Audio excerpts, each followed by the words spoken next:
new statement from David Grush, and a whole lot more. It's time for another UFO News Roundup, so get in here. This is Jack with Cosmic Road. I talk about UFOs and the paranormal. Please hit like and subscribe, and let me know what you guys think in the comments below. Okay, let's just get right to it. This is posted by Joe Murgia from Merrick von Rennenkamp.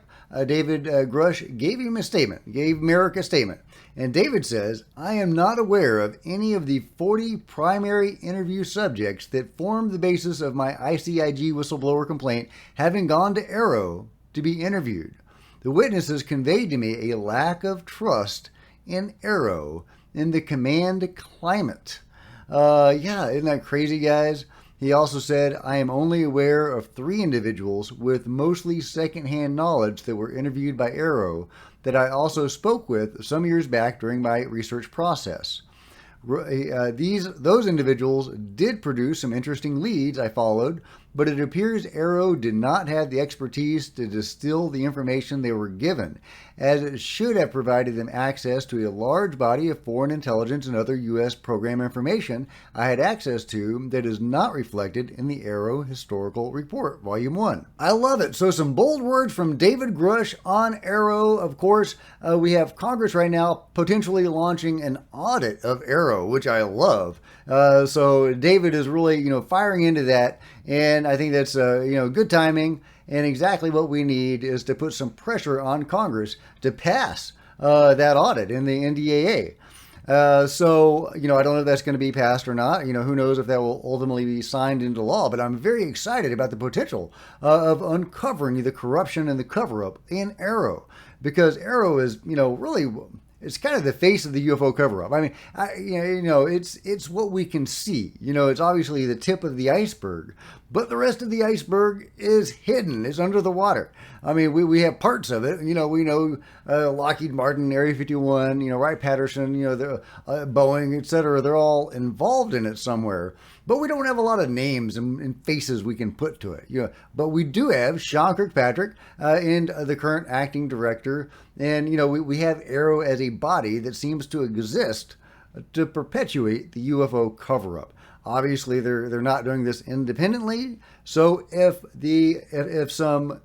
an audit can be performed on Arrow, if a review of Arrow can be performed, theoretically, it could find ties to whoever is controlling them. I mean, I know, I'm living the dream, guys, or at least I'm dreaming. I'm dreaming the dream. I hope I'm living the dream someday.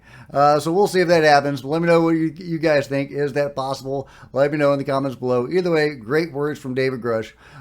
Meanwhile, we also have some good words from Chris Mellon talking about the UAP caucus that is being formed in Japan. Very exciting. We may not get UFO disclosure from the U.S., but who knows? Maybe we'll get it from Japan. I love it. So here's Joe Murgia again posting a few excerpts of Chris Mellon's message to the Japanese UAP caucus.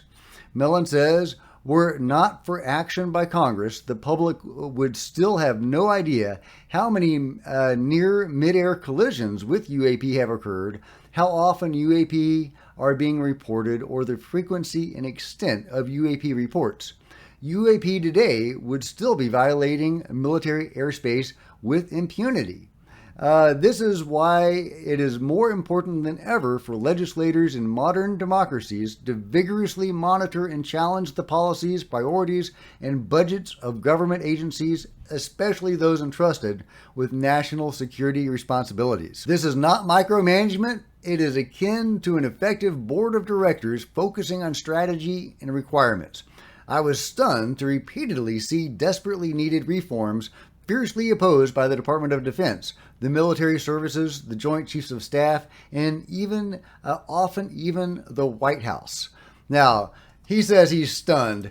I don't think Chris Mellon is stunned. I think he's been around the block a few times. He knows some stuff. He's not stunned, but okay. He's always very diplomatic in his public messages. He says, were it not for action by Congress, the public would still have no idea. Yeah, and we've already gone through that. So absolutely, we need Congress to get involved, not just the U.S. Congress, but Congresses around the world. Maybe Congresses that won't be so beholden to the UFO cover-up. Could that be Japan? Could we get UFO disclosure through Japan? I mean, I think we've honestly already gotten it through South America, but people aren't paying as much of attention to that as they should. But they might pay attention to Japan. So, fingers crossed, guys. Fingers crossed. Meanwhile, Tucker Carlson is saying he's had enough, or at least he's seen enough. He's not interested in learning any more about UFOs. It's frustrating. These comments are frustrating. He says, I'm satisfied that I know enough. I don't really want to know that much more. I've stopped being curious about this because I don't want to know anymore. Well, okay, so that's not great. That's not great. But I mean, he says some other good stuff. I mean, there are two possible explanations. The first is the one you often hear, which is this is so heavy that if the public were to know about it, it would just be disruptive. It would be too scary. You don't want to scare people. There's nothing we can do about it. You also don't want to suggest that the U.S. military is incapable of protecting the country. What's the U.S. government's relationship with these things? There's evidence that there's a relationship and that it's long-standing, and that raises a lot of questions about intent. Indeed, he does. So he's talking about the UFO control group having contact with the beings, having a relationship, and that raises a lot of questions, he says. So that's very good. However, I'm very disappointed in Tucker, who was the first anchor, the first mainstream anchor to talk about UFOs and to make talking about UFOs acceptable for mainstream news. For him to go and say he's satisfied that he knows enough. He's stopped even being curious about it. Okay, so you think you understand what it is? You're not curious about it at all? If you're not curious, you don't have an open mind. You have a closed mind. And I don't think anybody fully understands the phenomena. Even high-level, experiencers that are going to other dimensions and stuff, I don't even think they have a complete grasp of the big picture. So how can you not be curious? How can you not want to learn any more? So I hope that he rethinks his stance on this and gets curious again, because we need mainstream anchors. As much as he is a mainstream anchor these days, to push this forward and to continue making it acceptable to talk about in the mainstream. Meanwhile, Skyfire News is posting this cool UFO video. If this is legit, it's really cool because this UFO is seeming to interact with the laser. It's changing its direction. Oh, and now it's shooting off. Look at that. I hope this is legit. I mean, who knows? But this looks pretty good, guys. I mean, this looks like some good footage. Obviously, who knows? I wasn't there when they filmed it. We really need some sort of program, a computer program where we can identify CGI. Wouldn't that be nice if we could tell what's fake and what's not? I hope we get there at some point. Either way, it's great footage, but I would love to know if it was real. And this was filmed in 2020, so it's not breaking news, but great stuff. Let me know, have you seen this footage before? And if you have you seen the person that shot it come out speaking about it? Because hoaxers don't usually like to come forward publicly. So if, the people who saw this thing and filmed it are coming out publicly talking about their experience, that'd be compelling. So let me know. Last but not least, since this is going to be a short video today, I just got back from a funeral out of town and, getting back into the swing of things. But here we go. This elephant has been in chains all its life. And these are its first moments of freedom. Check this out, guys. This is if this doesn't bring a tear to your eye, I don't know what does, guys. Check it out. I'll just let the native sounds play out.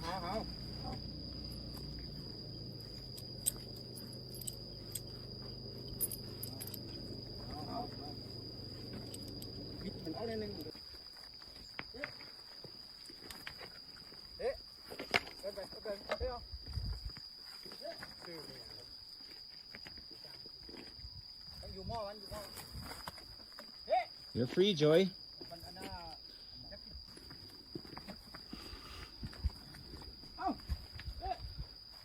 Good job, Joy. Good job. Good girl.